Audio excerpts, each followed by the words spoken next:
In this module, you will begin investigating digital citizenship. You will examine the traits associated with appropriate digital citizenship.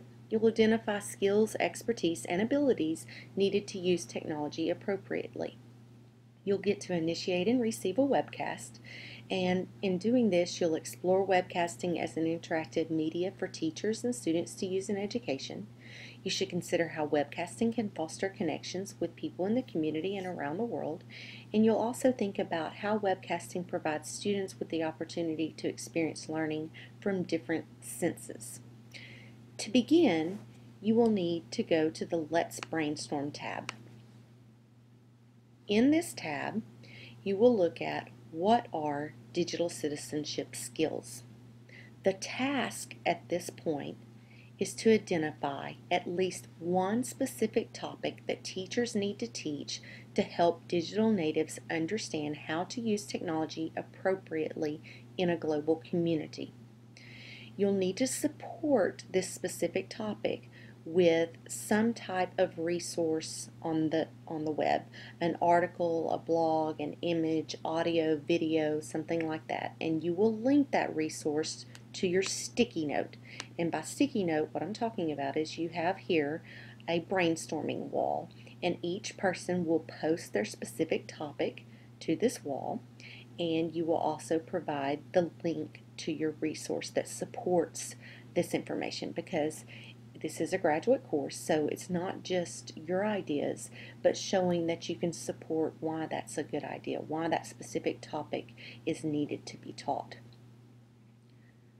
So there are some ways that you can help identify resources, and I've given you some ideas here for searching for resources.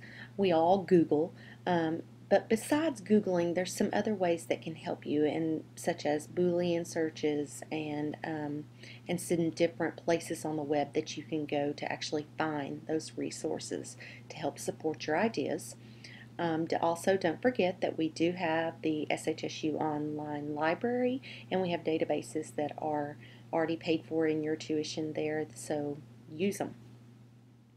I would like you to go through all the information in this module, and so the next thing is webcasting for education, where you'll look at what are some uses for webcasting in education, and also some additional webcam resources. This is a great informational area where there's tips for webcam use in the classroom, virtual field trip tips, some links to some live webcams, so make sure that you examine those resources. Now, once you have gotten to brainstorm on your own and looked at some ideas about what digital citizenship is and what skills need to be taught, then you will move on to doing your webcasting. In the webcasting instructions, you'll find detailed instructions for how to complete your webcast.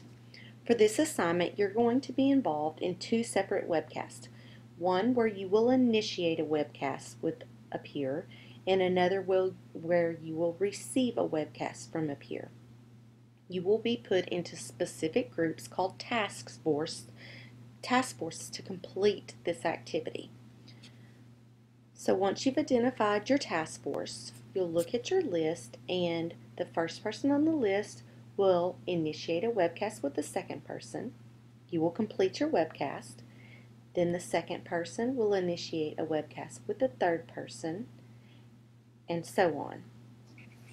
During your webcast, you should discuss digital citizenship and what specific topics teachers need to teach to help students understand how to use technology appropriately. I want you to have a discussion.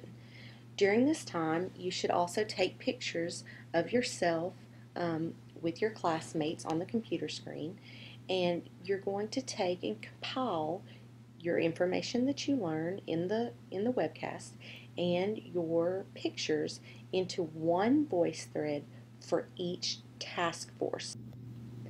Since VoiceThread does not allow for true collaboration, you'll have to decide as a team how you're going to accomplish creating the VoiceThread. You have several options on how to do that, and so I've outlined the easiest ways here. So make sure you review that and discuss it as a team and decide how you want to accomplish that. Make sure that you connect your ideas to current research. Your responses should be based on sound educational practice and supported by references to course material or to current research. So if you need help with that, again, go back to your Searching for Resources tab and find documentation that can support your ideas. Be sure also to follow APA 6th edition style. So refer back to your APA manual and to the websites that were provided in the course home module. Finally, once you have completed your VoiceThread as a team, one member of the task force will take and embed the team's VoiceThread into a new post in the Webcasting VoiceThread Wiki, which is under the Campus Pack tab.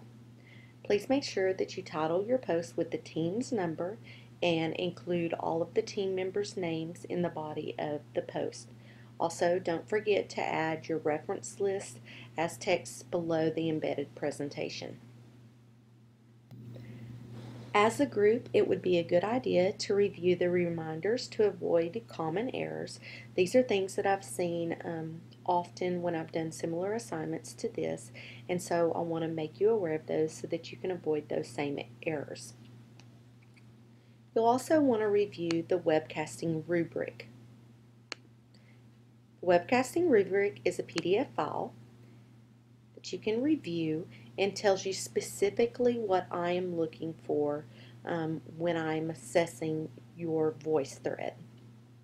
And so, for example, if you want to make sure that you get the best possible grade that you can on this, you would include as a group at least 5 pictures of your webcast. You're going to provide detailed explanations of what digital citizenship is, the definition of it. You'll include at least 4 traits that you feel like teachers need to teach, or the specific topics that teachers need to teach to help students understand how to use technology appropriately.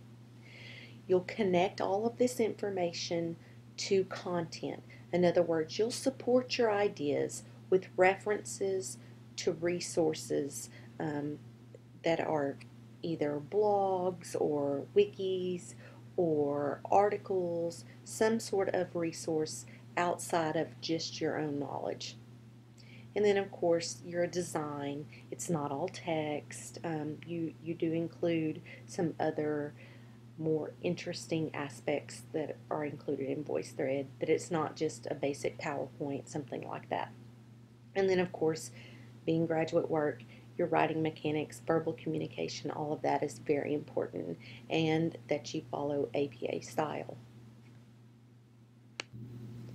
Since some of you may not be familiar with VoiceThread, I've also included a tab called Additional VoiceThread Resources, and here you will find an actual VoiceThread that explains what a VoiceThread is, and then some examples of how VoiceThread can be and has been used in education, and then also some instructions on how to make your VoiceThread public. It's very important that your VoiceThread is set to public, because if it's not, then when you embed it, others won't be able to see it. And finally, the things that I had told you I would come back to, the task force contact list will be posted here.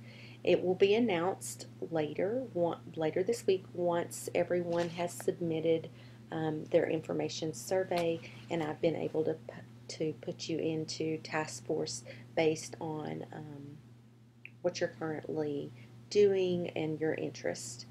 And then the Campus Pack tab, as I mentioned, this is where you're going to find your webcasting wiki. And so you'll notice here it's called the Webcasting VoiceThreads. You will click on Webcasting VoiceThreads, and the first post in it is by me, and so if others have already posted, you'll have to scroll down to see this. But this just tells you how to embed HTML within your post. And so you'll begin by scrolling over and adding a new page, and titling your page. And again, you'll title that with your team number. So if you were team 9, and continue.